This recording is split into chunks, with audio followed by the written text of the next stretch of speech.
Break के बाद आपका स्वागत है और चलिए रुक करते हैं हमारे अगले सेगमेंट का पावर प्ले। और कपिल जी, पहले आपसे शुरुआत करेंगे। बताइए आप कहां पर देख रहे हैं ट्रेड के मौके?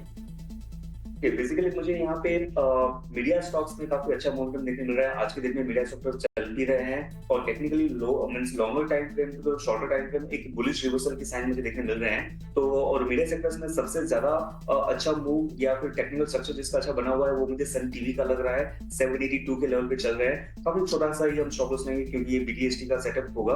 तो 782 पे चल रहा है। 772 का यहाँ पे हमारा स्टॉप लॉस बैठेगा और ऊपर में हमें कहा यहाँ पे 800 से लेके 810 तक की मोमेंटम देखने मिल सकती है। बिल्कुल, तो सन टीवी मीडिया सेक्टर से इस स्टॉक पर खरीदारी की राय। आदित्य, आपके स्टॉक स्पेसिफिक आइडियाज क्या रहेंगे? देखिए, मैंने एक स्टॉक चुना है गोदरेज सीपी। मुझे लगता है कि उसी में एफएमसीजी बास्केट से ही स्टिक करना चाहिए क्योंकि बाजार में वॉलेटिलिटी थोड़ी सी ज़्यादा है, इसलिए मैं डिफेंसिव काउंटर चुनना चाहूँगा। एंड मुझे लगता है कि जो पहले का आउट परफॉर्मेंस था, अभी आउट परफॉर्मेंस कंटिन्यू हो सकता है, तो गोदरेज सीपी को बाय कर सकते हैं 1372 में। 1340 रहेगा स्टॉप लॉस और 1430 से लेके 1490 रहेगा टारगेट। बिल्कुल, तो गोदरेज कंज्यूमर्स पर खरीदारी की राय आदित्य की तरफ से। लेकिन आगे बढ़ते हैं और कुछ और भी स्टॉक्स पर नजर डालें। कुछ एक आध स्मॉल कैप स्टॉक्स भी आज चल रहे हैं। फिलिप्स कार्बन, पीसीबीएल, ये स्टॉक कई बार कपिल आप देखिए पीसीबीएल काफी अच्छी तेजी यहाँ पर देखने को मिल रही है स्टॉक में। क्या सलाह होगी? कोई ट्रेड कर लेना चाहिए स्टॉक में?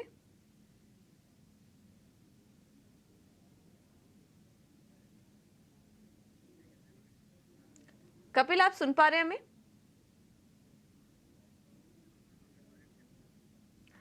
ठीक है, चलिए, उन तक आवाज नहीं आ रही है। लेकिन आदित्य, पीसीबीएल फिलिप्स कार्बन क्या सजेस्ट करेंगे आप? देखिए, फिलिप कार्बन में आज अच्छा अक्यूमुलेशन देखने को मिल रहा है, बट एक अच्छा रफ्तार भरा मूव, ब्रेकआउट वाला मूव आएगा 271 के ऊपर। तो एक बार 271 क्रॉस करता है फिर बाय कर सकते हैं और स्टॉप लॉस प्लेस करना चाहिए 255 का और टारगेट रहेंगे फिर 285 से लेके 300 के। पीएल यानी फिलिप कार्बन पर कुछ बैंकिंग शेयरों पर नजर डालते हैं। पीएसयू बैंकिंग इंडेक्स में काफी गिरावट दिखी है, करीब 1.5% की गिरावट निफ्टी पीएसयू बैंक इंडेक्स में आज के ट्रेडिंग सेशन में दिखी है। और कुछ टॉप लूजर्स की बात करें तो महाराष्ट्र बैंक में 1.5% की गिरावट, bank of Baroda, bank of India और पीएनबी में भी 1 से 1.5% की गिरावट है। आदित्य, क्या राय बनेगी पीएसयू बैंकिंग इंडेक्स पर और इसके अलावा कुछ स्टॉक स्पेसिफिक मूवर्स पर भी?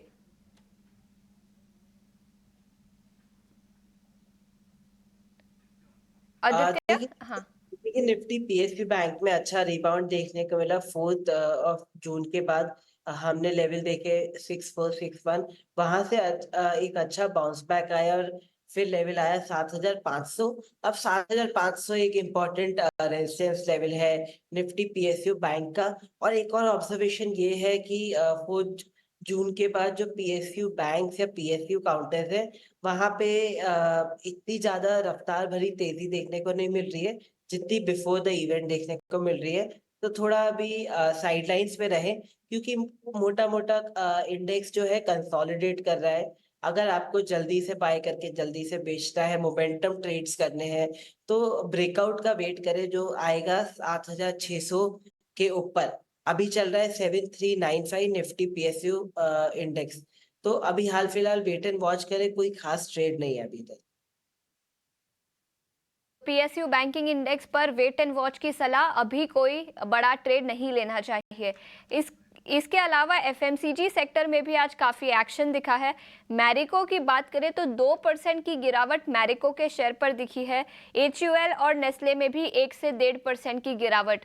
कपिल, आपसे पूछना चाहूंगी, एफएमसीजी इंडेक्स में काफी जोश था इलेक्शन के आउटकम के बाद, लेकिन उसके बाद जोश इतना सस्टेन नहीं कर पाया। आज के ट्रेडिंग सेशन में भी एफएमसीजी इंडेक्स में कमजोरी दिखी है। इंडेक्स पर अपनी राय दीजिए और इसके अलावा 3 स्टॉक्स मैरिको, एचयूएल और नेस्ले, तीनों ही टॉप लूजर्स है, उस पर भी राय दीजिए। जी, बेसिकली एफएमसीजी सेक्टर की बात करें तो जो आपका इलेक्शन के दिन पे या फिर उसके नेक्स्ट दिन आई थिंक तारीख उसकी कुछ 5 तारीख थी, ये एक बहुत ही बड़ा मूव हमें देखने मिला था। तो इसके बाद में प्राइसेस ने काफ़ी रिट्रेस कर लिया और उसकी जो बॉटम थी वहाँ पे ऑलमोस्ट पहुँच चुके हैं। तो जो 50,000 56,200 का जो लेवल है वो कहाँ न कहाँ पे अभी तक एक सपोर्ट लेवल है। आपका 27 पीरियड मूविंग एवरेज जो कि एक short term moving average support वहाँ पे आ गई है। लेकिन अभी भी बाइंग का प्रेजेंस नहीं देखने मिला हुआ है।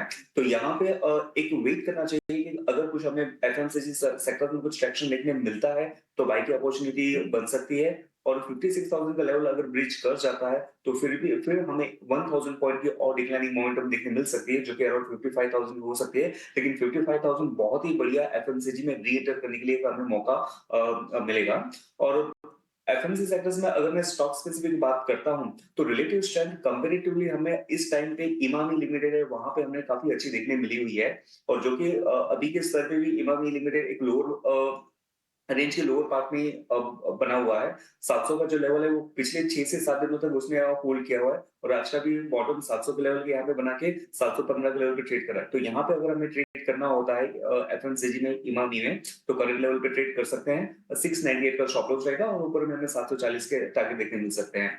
और जो दूसरे स्टॉक्स आपने बताए थे एचयूएल का, हिंद यूनिलीवर अगर मैं देखता हूँ तो इसकी मोमेंटम काफ़ी स्ट्रॉन्ग मूव आया था, रिट्रेस भी आ गया है, 200 पीरियड मूविंग एवरेज को रिटेस्ट भी कर रहा है, अच्छे सपोर्ट लेवल पे है।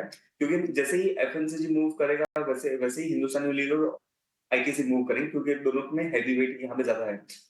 लेवल अच्छा है, स्ट्रक्चर अच्छा है, लेकिन मोमेंटम की अभी देरी है। तो एक बार ये स्टॉक मुझे कंफर्मेशन देता है कि 2470 या 80 के ऊपर सस्टेन करने लग जाता है, तो फिर से एक पॉजिटिव मोमेंटम देखने मिल जाएगा। और जो आखिरी स्टॉक था मारिको का, तो मारिको का स्ट्रक्चर अच्छा अगेन रहा हुआ है, लेकिन द कंसर्न इज दैट कि अभी तक एक बाइंग की मोमेंटम नहीं देखने मिली हुई है। तो मालिको में भी जैसे ही 630 का लेवल ऊपर में लांग देता है, तो करंट लेवल जो 615 का है वो स्टॉप लॉस बन जाएंगे और ऊपर में हमें 650 से 660 का लेवल देखने ओवरऑल वेट करने की जरूरत है। पॉजिटिव कंफर्मेशन पे बाय का व्यू बनेगा इस एफएमसीजी इंडेक्स पर और एफएमसीजी स्टॉक्स पर आज के ट्रेडिंग सेशन में थोड़ी सी गिरावट दिखी है। हमारे साथ रणनीति बताने के लिए रेलिगेयर ब्रोकिंग के अजीत मिश्रा जी जुड़ चुके हैं। अजीत जी, थैंक यू सो मच 18 स्वदेश को समय देने के लिए। बताइए क्या रणनीति होगी आपकी तरफ से?